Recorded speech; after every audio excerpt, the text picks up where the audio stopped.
And welcome to the Business Spotlight. I'm Pat Dewar. I have an absolutely great show today for you. It's a little bit different in that if you're a business owner, if you're a leader in a business, you will want to tune in, because today we're going to be talking about the 7 major marketing malfunctions. I had to practice that a few times, but the guy that we're going to have on the air today is Andrew Szabo. And Andrew is, well, you'll think he talks funny, but that's just because he's from England. And but what you'll find, though, is that, as Zig Ziglar says when he literally previewed Foundations for Irresistible Marketing, and I think we've got a copy of it right here, but he said, well, that's the whole shooting match, or something close to that. So with that, Andrew, thanks for being on the show. It's good to be here, Pat. Now, you have developed from, I guess, pretty much in your past, 7 keys that most businesses are messing up with. And how did you develop that? Well, it's quite simple, Pat. You know, sometimes you learn the most from seeing things go wrong. And for the last 30 years, being engaged in business since I've been in this country, actually 33 years now, and having worked with public companies, private companies, for-profit, not-for-profit, some of you small business owners out there, solopreneurs, I see the same issues come up over and over and over again. And most of the marketing issues, quite frankly, Pat, are not tactical. There's a lot of people doing things doing things right, but they're doing the wrong things right. See, strategy is figuring out what are the right things to do. So I created the 7 major marketing malfunctions to overcome the strategic failures that I see most businesses fall into, or traps. I know that one of the things that you have is you've brought some slides on this. And just to kind of prep the rest of the story, so to speak, today, what are those major malfunctions? And if you're a business owner, chime in, because if you're messing any of these up, oops, this is costing you. So let's get right into that. Yeah, and I just want to hitchhike a point, Pat. You're absolutely right. You only have to get one of these wrong for your marketing to be undermined. So if you're sick and tired of marketing not really working as well as it should be, sometimes the solution is not going to be, so the issue is not tactical, but it's going to be strategic. So let's run through what I see as the 7 major marketing malfunctions. Like I said, I've seen this over and over again. And the first is not listening to the marketplace. I call it lackluster listening. There is a conversation going on in the marketplace all the time. And now with social media, we actually have the opportunity to listen in on that conversation much better than we ever have before. So it starts with knowing who your target audience is, what are their issues, listening to them. The second major marketing malfunction is positioning, poor positioning. When you position yourself profitably and with purpose, you're going to create value, and you can actually even command more in the marketplace. And positioning is really the building blocks that lead to the next 2 marketing malfunctions, which is brand baloney. Too many brands out there are nothing more than phony baloney, because it's not built on a strong positioning. And that leads to the 4th marketing malfunction, which is really the keystone. Think of this like an arch, if you like, and it holds up all your tactical bricks. So the keystone in an arch, what makes an arch strong and supports everything else, is the keystone, and that's messaging. Mediocre messaging. All too often messaging I see from organizations and small companies and businesses, it's as bland as spam. Who wants to be as bland as spam? The 5th major marketing malfunction is ineffective integration. Cooking or marketing, it's not about one single ingredient. Marketing is not any one thing that you do, or nor is cooking. It's not any one ingredient. The power is in integrating the ingredients together to create, if you like, a unique marketing source. So I see ineffective integration of marketing ingredients as an issue. And that leads to the 6th one. All these lead to having a strategic marketing action plan. All too often, and I think it's over 90% of the small businesses and entrepreneurs I work with, they don't have a cogent, strategic marketing action plan. And finally, when you've put your plan into place, you've got to measure your results. Meager measurement is the 7th failure strategically of most businesses from a marketing point of view. So there you have it, the 7 major marketing malfunctions. Now, one of the things that's really important about each of these is that it's a whole food group, okay? And the reason is, and I failed to mention it, is that you consider yourself the marketing chef. Yes. Now, where did you get that name? Well, I married two of my passions together. Actually, it was a funny story. We're in Italy, and sometimes, you know, when you take time off, you get new revelation. And we were in Italy with our family in 2006. And I realized, you know, it's kind of interesting. There's a lot of marketing people out there, experts, gurus, authors. You've had some even on your show. Several times. And yet very few of them actually have a memorable brand. In fact, I think chefs do a better job in creating strong brands. So I said, okay, I'm going to marry two of my passions. One of them is food and cooking with marketing, and I brought the two together, and you have the marketing chef, which is a memorable brand. Plus, sometimes people need to see, existing things in a new light. And I think by using food as a metaphor, everybody can relate to food. It's a fresh metaphor. It's not like the military or sports metaphor for strategy, which is a little overused. I have fun with it, and so does my audiences. Well, I know that last night we actually had you at the Dallas Expert Network, and he shared a great deal about a way of understanding whether your business is actually being effective. And he called it the nude method, and that brings up a whole different imagery, but we'll cover that on the next few segments of the Business Spotlight. I'm Pat Dewar. We'll be right back.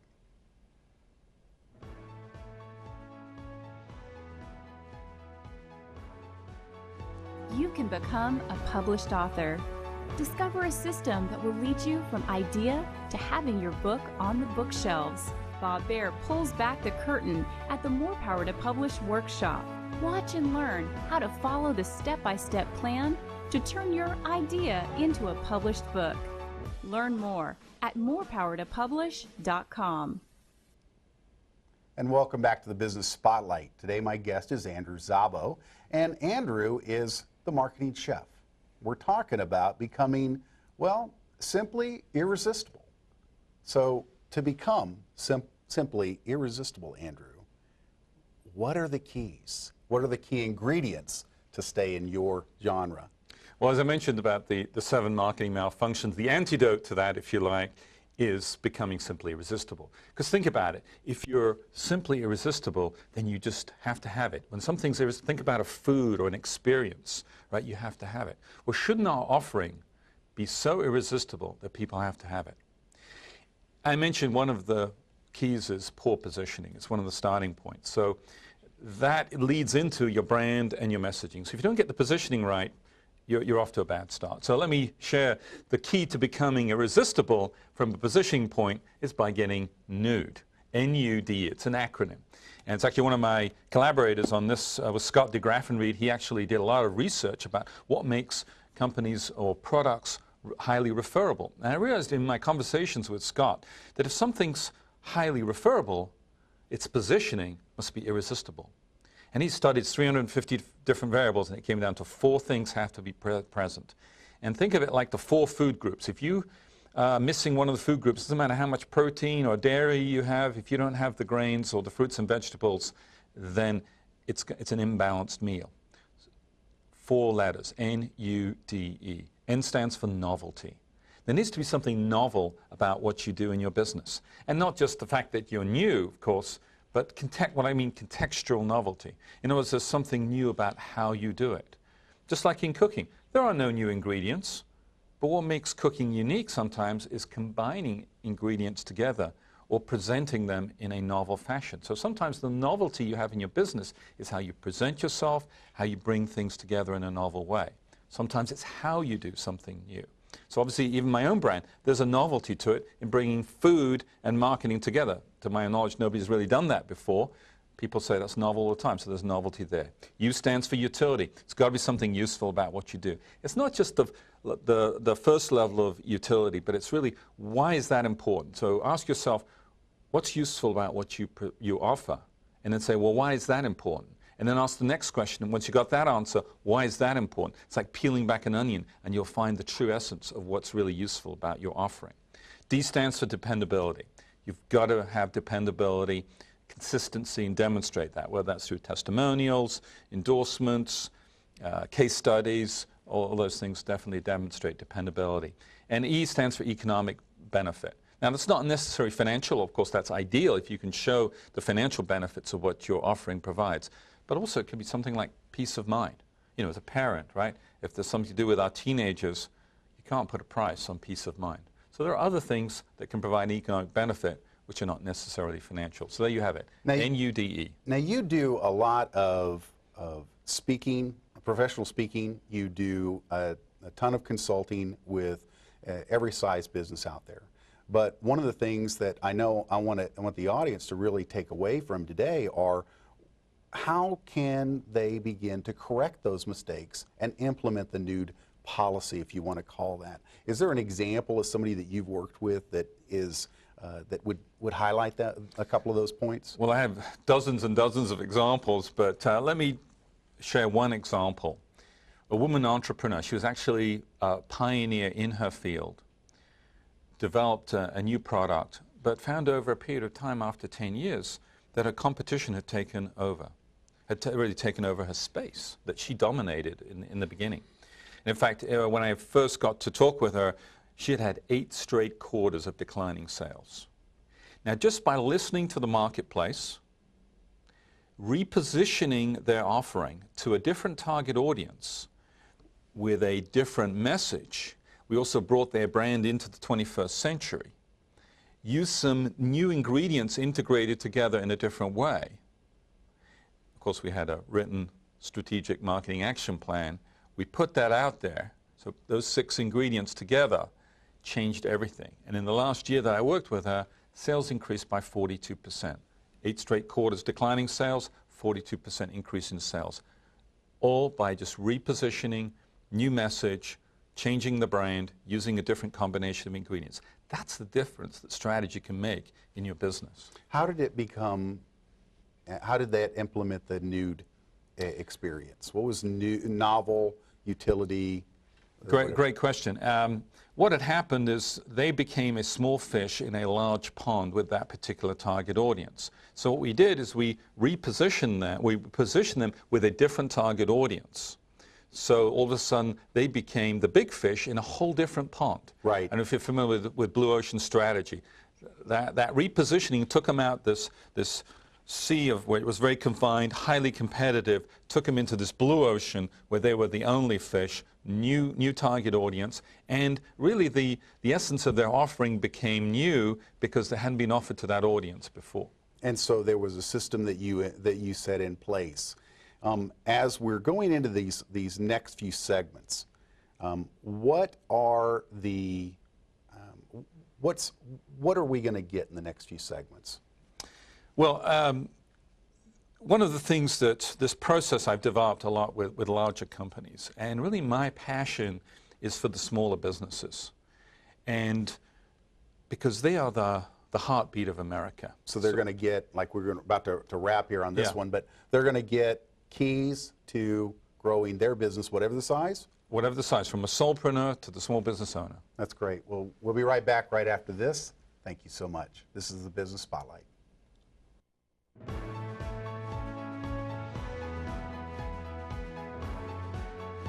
You can become a published author. Discover a system that will lead you from idea to having your book on the bookshelves. Bob Baer pulls back the curtain at the More Power to Publish workshop. Watch and learn how to follow the step-by-step plan to turn your idea into a published book. Learn more at morepowertopublish.com. And welcome back to the Business Spotlight. I'm Pat Dewar. My guest today is Andrew Szabo. Andrew is the marketing chef. I know you can actually follow him on Twitter at marketing chef. If you do that, and I believe you should. He's one of the guys that I listen to a great deal. I've learned from over the years. He's a professional speaker and a business strategist extraordinaire. I've literally been so blown away by his insights that we had him speak at the Dallas Expert Network last night. He blew everybody away. There was people that were walking out of there just going, I can't believe that I learned some of the keys that are holding me back in my business strategy. So with that, thank you so much for all you've already done, Andrew, and I look forward to this because I really want to get into who would really benefit from whether they're working with you or hiring you as a professional speaker, who are you really trying to reach, and how do you begin to implement these strategies in their business? Right.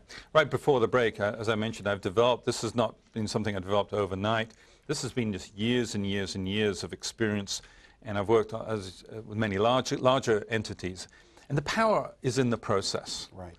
So it's like cooking. Once you know how to cook, I can create lots of different sauces. And to be honest, there is no cookie-cutter approach to this. Right. Every business that I've worked with, the sauce that I create for them, that unique combination of ingredients, is always going to be different. The power is in the process. So I've taken as I mentioned, I work with larger companies, and to bring me in, it's tens of thousands of dollars, and I do a lot of research and work with and do strategic facilitation. I still do some of that. But I believe the heartbeat of America is in the small business. I want to contribute to helping build this country one entrepreneur at a time, one small business at a time. So I've created a program. I either work with an entrepreneur one-on-one, and we have a program that we go through in about actually it's a 60-day period, where we go through those 7 steps. We start by doing some research and listening to the marketplace. It's amazing, Pat, how many people don't even ask their customers, why do you do business with me? And now I'll sometimes ask that question, sometimes they'll do it. There's a couple of different ways we can work, but that breeds tremendous insights. Sometimes it validates your thinking, but sometimes it refines your thinking. From there, you can start to build your positioning, because now you're building it on a solid foundation, having listened to the customers. So literally the second step, we work with that nude model, and actually that's one of 3 steps that I use in the positioning. That's the key element. But once we build that, then we define what the brand is. Just like with the big products, there's personalities to brands. You need to find what the personality of your brand is. And then from there, we use those as the building blocks for the messaging. So we do that in weeks 4 and 5, is develop the messaging. And the messaging becomes the DNA of everything you communicate. It needs to be reflected in your website. It's reflected on a business card. It's reflected in your collateral. Everything you do needs to echo that. So just to give you an example, I worked with a credit union, a small credit union here in Dallas. And again, it was a repositioning exercise. Credit unions are not known to reach out to businesses. So we repositioned them. They actually already had an offering for the business. Just simply by rebranding that and creating a different message, and we did some research. What were the needs of small business owners? Because they were specifically focused on, and we tailored that message to meet the needs of the small business owner. And hey presto, that actually is now one of the most profitable segments for that credit union, that particular offering, which basically was dormant, and now is a very profitable segment for them. That's so funny that you would say that somebody, if they just begin to implement it. One of the things that I find is that a lot of people, in listening to some of your creativity, think, and I'm one of them, I sat there and I went, but I'm not creative, Andrew. That was not one of my gifts. I'm not an artist, and I don't think too well from my right brain. How do you help those people? That's a great point. And one of my favorite business authors is Peter Drucker. Mm-hmm. And very early on, there's a fantastic quote. He says, only 2 things that create value in a business: innovation and marketing. Everything else is a cost. Let's face it, most people go into business not because of their marketing expertise. They go into it because they're innovative or creative. And I don't care whether that's dog grooming or software development. Right? They're good, they're creative, they're innovative, they go into business. But you're going to be the best kept secret unless you bring marketing into the game. So what I do is I come alongside them. And I have a couple of different programs. So in some cases, I have companies or even small businesses that they basically outsource. I become their marketing director, if you like. Right. So I have a virtual marketing director program. Some smaller businesses, they can't necessarily even afford that. So I have a mentorship program. So basically, I'll do a marketing makeover, come alongside them and mentor them through the process. So you don't have to do this by yourself, okay? You can do all the steps. I'll share all my secrets, help you become successful. Now you're going to have to do a little bit more work than with my virtual marketing director program, but you'll get the same results. The power's in the process. I use the same principles and techniques I use for large companies, for medium, as well as for the solopreneur or the entrepreneur. One of the things that I know that a person would get or a company would get from working with you is that whole aspect of here are the keys to the kingdom, so to speak. And then now you've got a strategic plan that could last years. So the idea is spending 6 weeks with you could give them a plan that would last them for several years to come. And so with that, I know we've got one more segment, and you'll want to be here as Andrew talks about basically what he's offering to the marketplace. We'll be right back.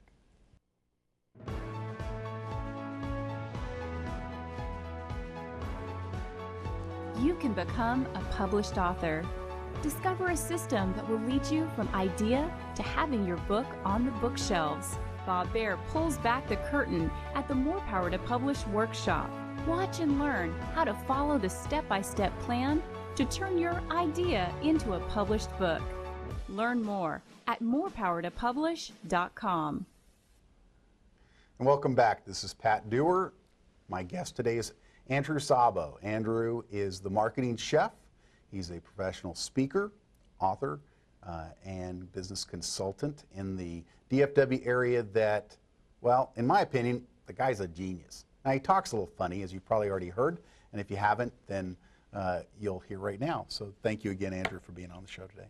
It's a delight to be here. Thank you. I want to get into what you're really bringing to the table to these people, because you have a, what do you want to call this, a 6-week? Yeah, it's actually an 8-week program. 8-week program? Yeah, 60 it's days? the Simply Irresistible Marketing Mentorship Program.